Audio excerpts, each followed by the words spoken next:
The alternating series test is used to determine if an alternating series of positive and negative terms converges.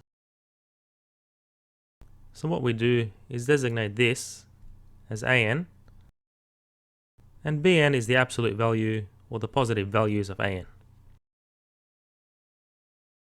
So the first rule states that for this alternating series to converge, Bn must be positive for all n.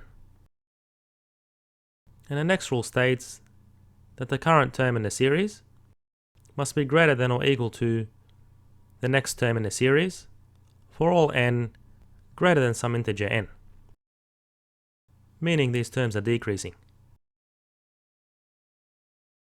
And the third rule states that Bn must approach 0 as n approaches infinity.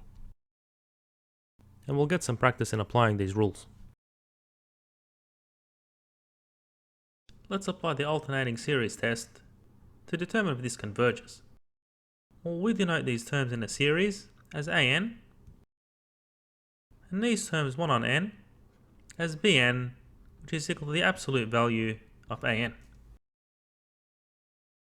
So first we check if Bn is greater than 0 for all n, which is true.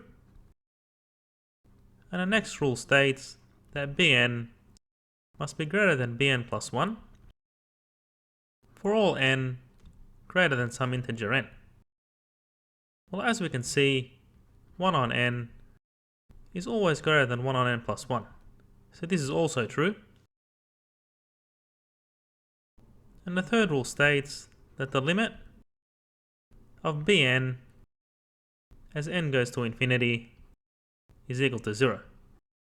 And this is also true. Then this series converges by the alternating series test.